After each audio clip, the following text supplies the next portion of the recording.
Bonsoir.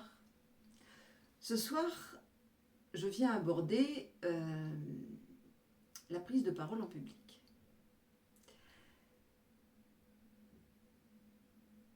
Je suis très dispersée dans ma tête parce que je suis obsédée par est-ce que la caméra est droite ou pas. J'y arrive pas. J'y arrive pas. Il y a une boule, elle fait pas ce que je veux. Bon, enfin. Prendre la parole en public, c'est toujours inquiétant.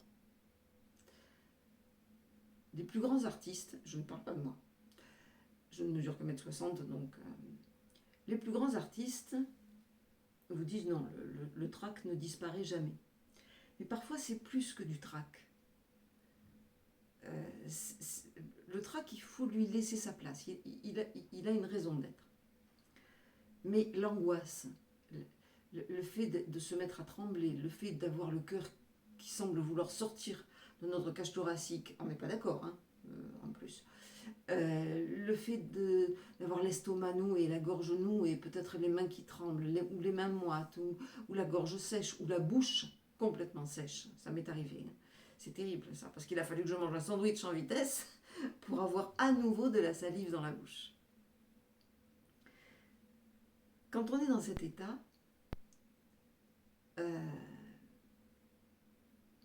c'est normal. Parce que franchement, parler en public, c'est quand même s'exposer. Hein? On ne peut pas dire. On montre tout de notre personne. Ou même s'il y a ça, on se montre quand même. Hein?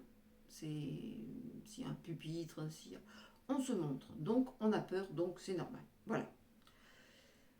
Et je vais partager ce soir avec vous un petit truc. Donc ce petit truc, je vais vous l'indiquer. La première chose qu'il faut faire quand on va parler en public, c'est penser à respirer.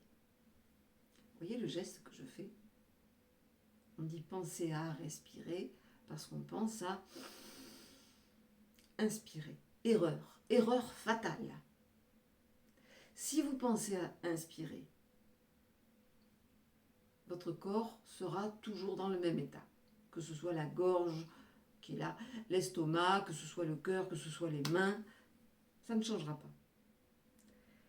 Quand vous êtes dans une situation stressante, et bon, en ce qui nous concerne, particulièrement la prise de parole en public, soufflez, mais soufflez fort, jusqu'à vouloir vous en coller l'estomac contre la colonne vertébrale. Puis retenez, restez en apnée de vide comme ça, mais 1 seconde, 2 secondes, pas plus, et laissez l'air revenir. Et quand l'air revient,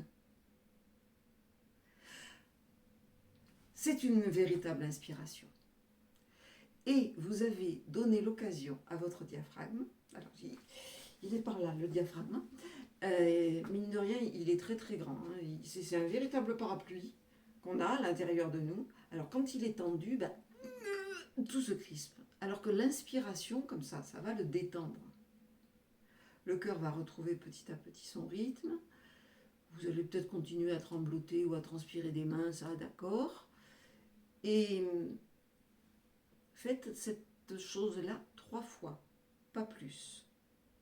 Au-delà de 3 fois, vous risquez d'avoir des vertiges. Et là, vous risquez de repartir dans la peur. Je l'ai fait faire à des personnes qui étaient en train de me crier dessus parce qu'elles n'avaient pas du tout envie d'entendre ce que je leur disais, parce qu'elles étaient dans la peur. Et bien à chaque fois ça a marché. À chaque fois, rien que ça déjà, ça les a aidés. Mais il y a tellement d'autres choses. Et donc je vous remercie de votre attention. J'espère que ce petit truc, vous aurez l'occasion de l'essayer. Et qu'il... Alors n'hésitez pas à me faire des retours si vous l'essayez. Et que ça se passe mal, ou alors on n'avait pas compris, ou alors vous avez envie d'en savoir plus, ou n'hésitez pas à me faire des retours. Parce que vous allez me retrouver avec la même vidéo sur LinkedIn, sur Instagram et sur Facebook. Et également sur YouTube. YouTube. Voilà. Et merci beaucoup de votre attention et à très bientôt.